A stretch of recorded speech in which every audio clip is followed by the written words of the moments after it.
Olá, meus irmãos, graça e paz. Eu sou vosso irmão em Cristo, Gregório Louveira. Estou passando aqui nos grupos para deixar-vos mais um sermão da montanha. Hoje eu quero concluir o capítulo 6 de Mateus, do versículo de número 31 até o versículo 34. Eu já havia comentado anteriormente do versículo 25, mas hoje eu quero concluir essa passagem falando acerca da ansiedade. Vamos procurar lidar com as inquietações da vida. O Senhor Jesus diz assim: portanto, não vos inquieteis, dizendo: que havemos de comer? Ou que havemos de beber? Ou com que nos havemos de vestir? Pois todas essas coisas os gentios procuram. Porque o vosso Pai Celestial sabe que precisais de tudo isso.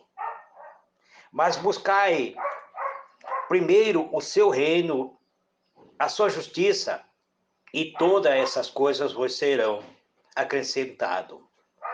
Não vos inquieteis pelo dia de amanhã, porque o dia de amanhã cuidará de si mesmo.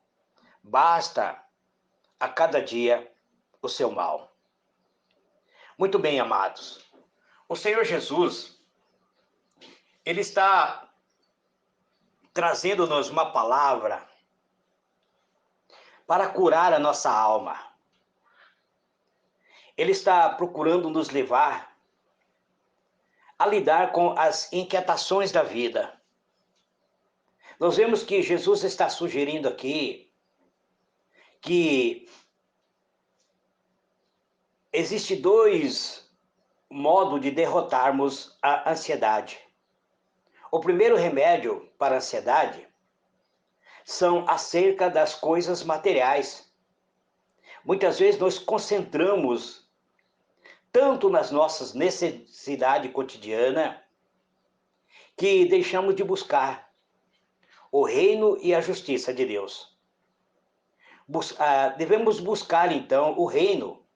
No versículo 33, está bem claro: buscai primeiro o seu reino, a sua justiça, e todas essas coisas vos serão acrescentadas.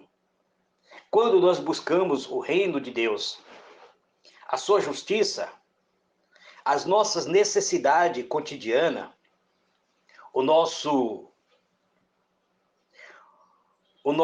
comer, o nosso beber, ou até as nossas vestiduras, serão supridas por Deus. A busca pelo reino de Deus, a sua justiça, deveria ser o foco da vida cotidiana de cada um de nós. Esse reino significa o reinado de Deus sobre a nossa vida, sobre a nossa alma, sobre o ser. E quando este se estabeleça sobre alguém, então esse reino traz justiça. Ou seja, Deus age por meio justo.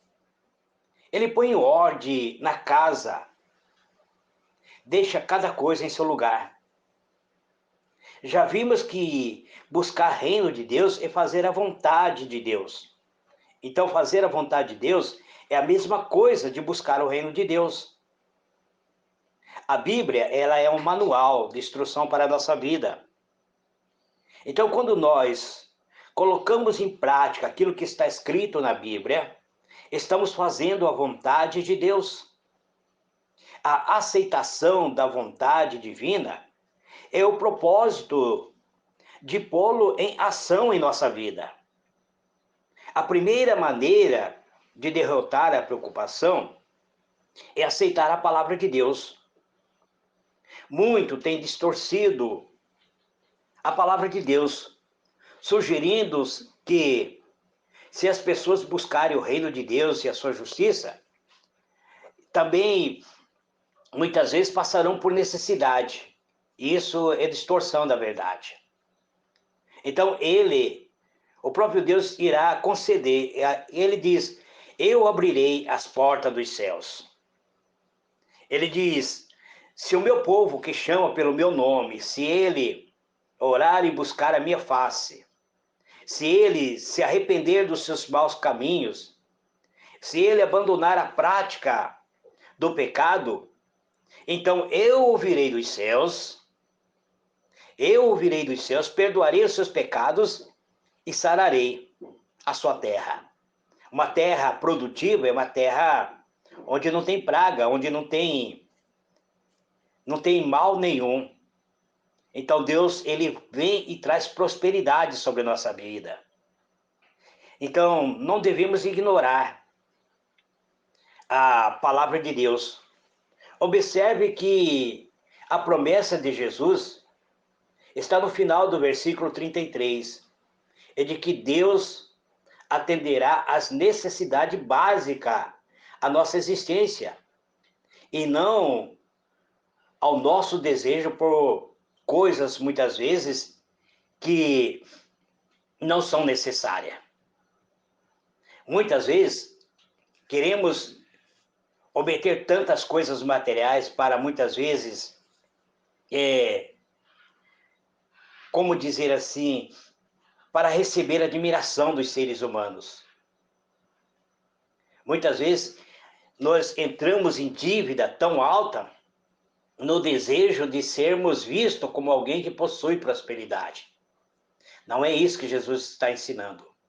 Jesus afirma que a preocupação pode ser derrotado aprendendo a arte de viver uma vida de cada vez. Ou seja, que cada dia, com suas consequências, com suas...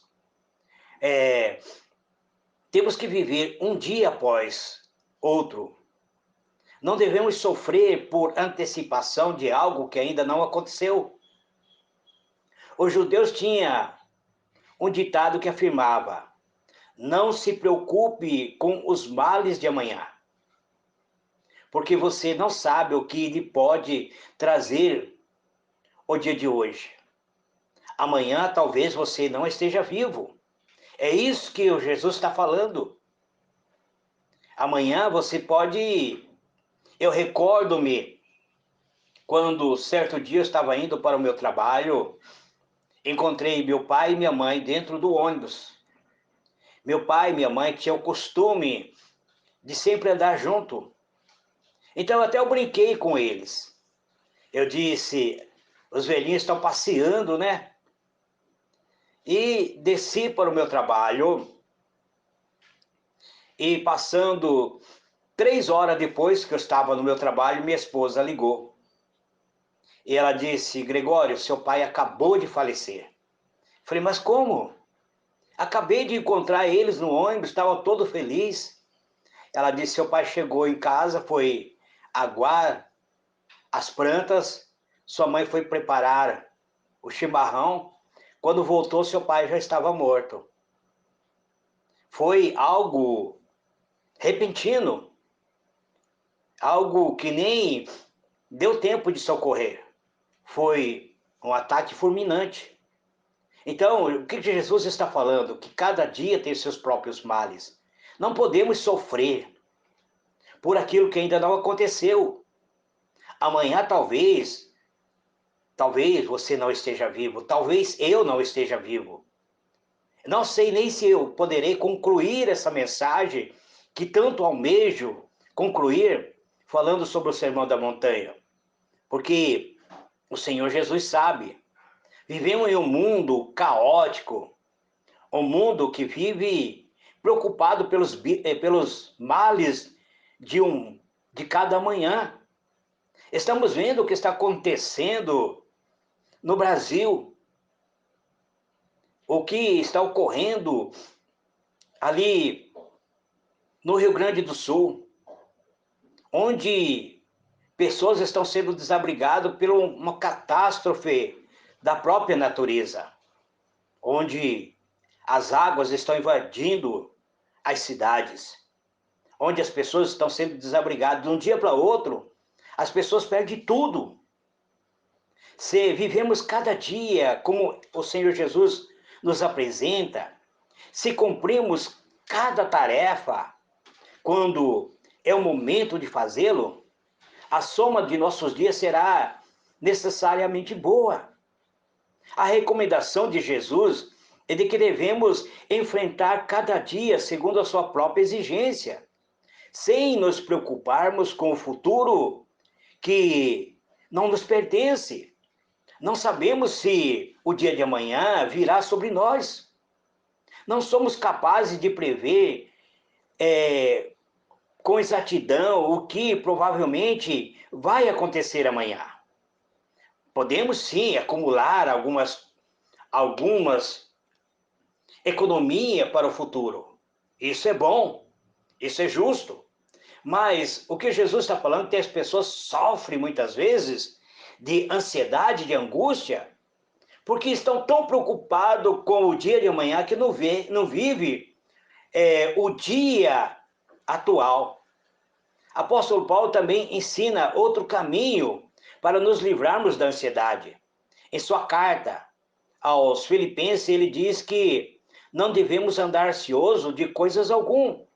Filipenses capítulo 4, verso 6. Em seguida, recomenda que tudo seja derramado diante do Senhor com orações e súplica, com ações de graça. Quando ele diz tudo, é tudo mesmo.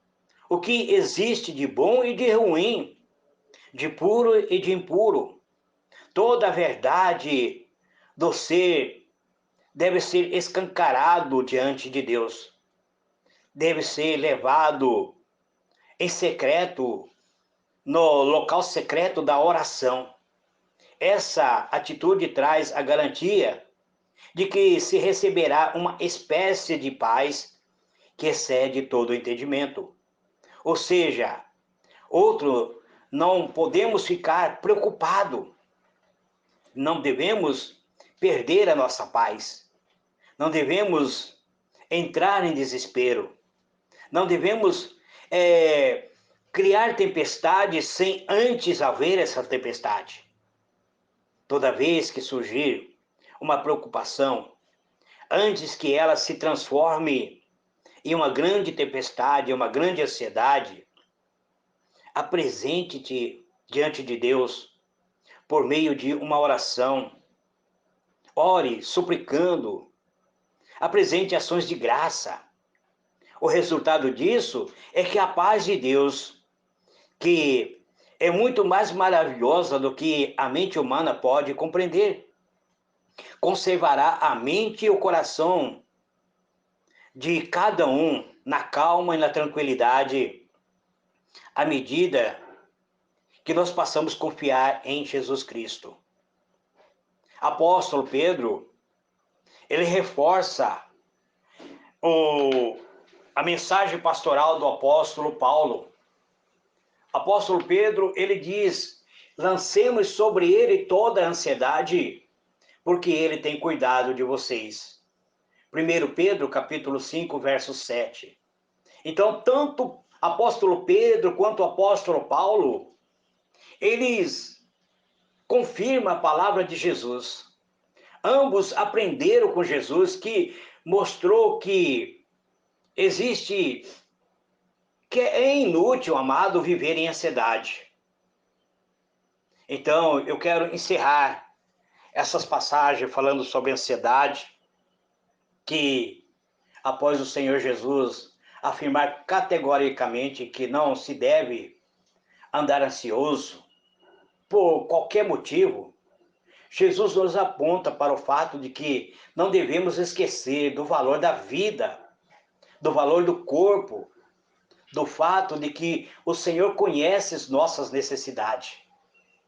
Portanto, é preciso que se viva sobre o seu reino, sobre sua justiça, dia após dia, sem trazer a preocupação do amanhã para o dia de hoje. Todas essas afirmações sendo vivenciadas de modo constante. Então, presbítero, mas eu tenho uma formatura, que eu preciso fazer uma formatura. Estou bastante ansioso. Isso é normal. A ansiedade por algo que você está preparando para realizar no futuro. Ah, a mulher que está gestante, ela tem a sua gestação por 9 meses e quando vai aproximando o 8º mês, o 7º mês, essa mulher já entra em uma ansiedade por abraçar seu filho que está no seu ventre. Isso é normal, é uma ansiedade boa. Não é algo desesperador.